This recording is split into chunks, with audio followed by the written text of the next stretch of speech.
The Alzheimer's Association Walk to End Alzheimer's is the world's largest event of its kind in the world. And we're going to have over 600 events in the United States, 10 in our region, and one big one here in Polk County. And I have some guests here. They're going to get their running shoes on, their walking shoes on to tell us all about that. On the inside here we have Katie Hood. She's the Vice President of Development with Alzheimer's Association, the Florida Gulf Coast chapter. It's great to have you here, Katie.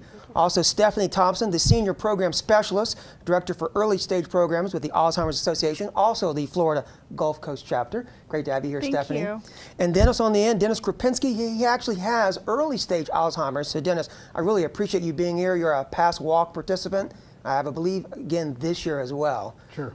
It's great to have you here. I talked about that at the very beginning about the world's biggest fundraiser. And, you know, fundraising is always important for anybody. But I imagine not just raising funds, but awareness. Is that something, Katie, that's so important with Alzheimer's? Oh, it's right up there with just raising the funds. It's the awareness piece that we're able to give back to the community, because so many people don't know what the Alzheimer's Association does and who we help in the community. And with Stephanie, what she does throughout Polk County is helps those families with their services and education and programs. And this is how we're able to give back to the families, is through this Walk to End Alzheimer's. The funds raised stay right here in Polk County and go back to those families. Yeah, let's talk about the funds. A lot of times we hear sometimes funds raised for charities, a big percentage go to pay salaries and all that kind of stuff. Sure. Where do the funds go here? Does most of it stay local or Sure, all of it? 83% of it will stay locally here in the Florida Gulf Coast chapter. You can always designate funds specifically for research or for a program, but that's always something we can talk to the donors one-on-one about. The Walk to End Alzheimer's for Polk County does raise funds right here for Polk County. You know, we've witnessed it ourselves, Stephanie and I, the funds that it has gone back to Polk County to help the community.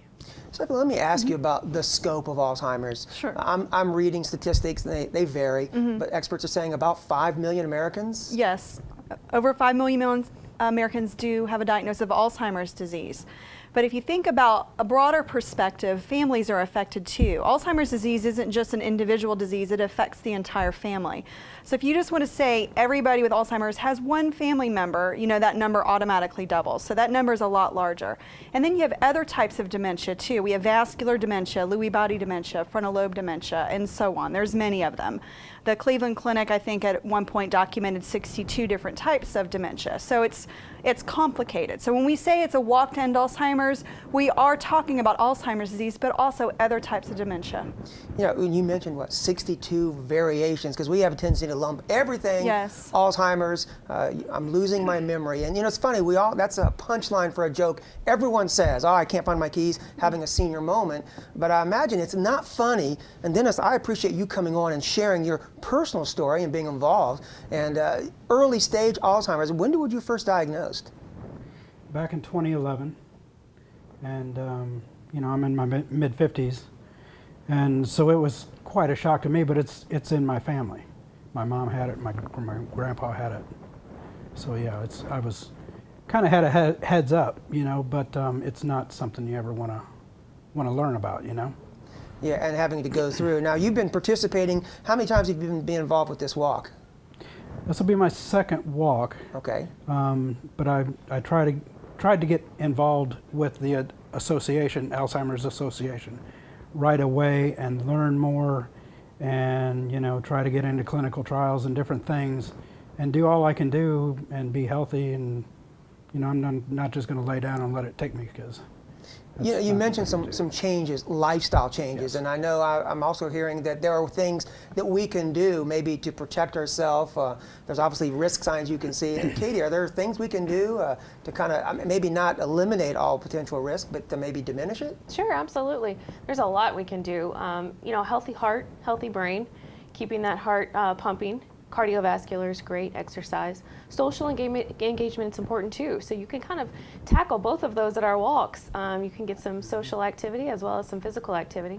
Eating well is very important. You know, stay away from those fatty, junky foods, but you know, look towards that Mediterranean diet that has those good fats for the brain. And then learning new things. You know, the crossword puzzles are great, but you know, just, you know, using that left hand to maybe brush your teeth if you're normally a right-handed person. Those are kind of top 4 of the 4 important things that we should be doing as individuals to help prevent Alzheimer's or dementia. So staying active, we have a tendency, I guess, as we get older, we become a little less active. That really probably is, it needs to be the other way, doesn't it? We need to continue to maybe even be more active. Has your activity level, Dennis, increased as you became aware of this and you're trying to offset some of this? Because of awareness, yes. I've forced myself to get a little more healthy and stay more active. And it is a good social event to go to the walk and you know, get a little exercise and associate with other like-minded people. Now you have on a shirt from last year's event. I do. So I imagine, let's talk about this year's event. I haven't really said anything about that yet. It's coming up in November 15th. That's a Saturday.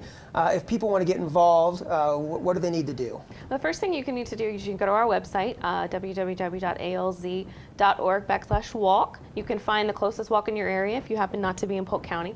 If you are in Polk County, we encourage you to attend the walk that's going to be at Joker Merchant Stadium, otherwise known as Tiger Town. Right. We're going to have a lot of people there, a lot of vendors set up, a lot of food, a lot of social activity.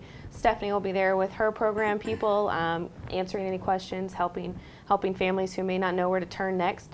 Costs nothing to attend. We just ask people to fundraise. Maybe set yourself a goal, a friends and family goal, or a company goal, or a business goal, and really work hard, you know, because we give back to those families like Dennis and Stephanie in the area. So if there's no cost, you're just encouraging them to help be a part of the fundraising. Do they need to register ahead of time, or can they even do it the day of? You can do it the day of. You can register ahead of time. That website will still take you right to the registration link, and you can register right then and there. And now with social media and with email, it's so easy to fundraise with your family across the United States now. So yeah, you can even come out that morning. We'll get you all registered, you know, make a donation of your choosing and have fun. I'm sure you have a lot of things in place, but do you still maybe need some sponsors maybe to be involved, or maybe Sure. volunteers? Talk about sponsors. Sure, then. there's still an opportunity to have what we call a vendor table, and you can come out if you're a business or an organization who wants to come out and show your support for Alzheimer's disease and dementias, because a lot of businesses have employees who are dealing with this disease. They're having to take time off, they're having to maybe not take a promotion.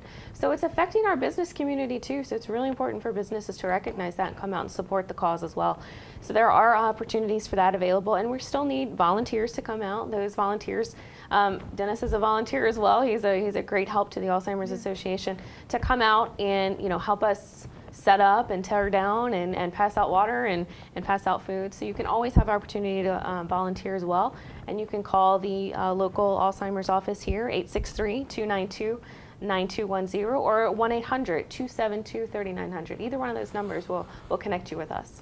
You know, you mentioned volunteers, sponsors, people. How big of an event is this going to be? Sounds like this. It's you haven't done this growing, before, yeah. so you're expecting a good-sized crowd. It's I growing imagine. every year. We see more and more people turning out. Last year we had about 600. We're expecting close to 850 this year. So we're really excited. We've got some large sponsors that are coming out to show their support, and we just continue to grow and show more awareness. It's going to be about a 3-mile walk. I was going to say, this is not a run, is No, it? it's not it's a run. walk. It's a walk, and you don't even have to walk. You can hang back with me as everybody else is walking. But we do encourage you to get out and walk, show your purple, wear your purple shirt. It's going to be about a 3-mile walk that'll take you right across Joker Merchant Stadium over to where the lake is and then back around. So it'll be a nice, pretty walk, and we'll get a lot of awareness. And I imagine in November, mid-November, the weather is going to be, Should be nice. much nicer. We're starting to see a little touch of that now, so it's going to be really nice. Stephanie, let's talk about the fact that I have a feeling when you get together with events like this, you're encountering people who really, even though we've heard about Alzheimer's, they still know almost nothing about it. Maybe they've been fortunate enough not to have anyone in their family, but we're still educating, I would imagine, people in terms of the disease and how it affects people. And I mean, how big of a job is that? Wow, that's a loaded question. It's a very big job. You know, I can't do it alone. We do have volunteers that help us. Dennis actually has gone out and has done some public speaking, which is pretty amazing. Thank you so much, Dennis. And my colleague Chris Wilcox helps. We do have support with a 24-hour helpline through the national office, which is very helpful. Katie gave that number earlier. It's that 1-800 number, 272-3900. We also have a website. Our website, I think, is one of the top websites for diseases in the United States, maybe the world, I'm not sure, but it's pretty amazing. You could get lost in it. There's a lot of information for caregivers, for family caregivers. There's information for somebody with the disease. There's information for professionals. It's translated in different languages. So I would encourage people to go to the website. At a local level, we can help too. We have a lot of support groups. We educate one-on-one with caregivers through care consultations. Sometimes caregivers need that one-on-one time. They have special needs that need to be met through conversation, and we can do that too. We do hold larger trainings. We do a Think About It training every other year, and we also partner with other organizations to bring Teepa Snow in every other year, who is an internationally known speaker on Alzheimer's disease. So we do lots of events. I would just encourage people, if they have any questions, if they feel like maybe they're having memory problems or cognitive problems, they can call our office and let us just talk to them about it and point them in the right direction. You know, we mentioned this a couple of times, that there isn't a cure, but are we seeing evidence that we're maybe able to slow down the effects of this disease, or are you hopeful that maybe someday in the future we're going to have a cure? And well, if it's okay, I would like to use Dennis as an example of that. Dennis retired from Disney, and after he retired, his symptomologies, his symptoms that he had actually improved. And I think, and I'm guessing because I'm not a researcher, that that's directly related to lowering his stress level, becoming more mindful about what he's intaking in his body, meaning his nutrition, but also beginning to socially engage or continuing to socially engage and exercising. There is some research that's suggesting that that is a benefit and could slow things down. Those are global studies. We do need a lot more research. I would hope people, when they come out and walk, and if they want to support research, know that a percentage of that walk money is going towards research, which is important. We really need to do that.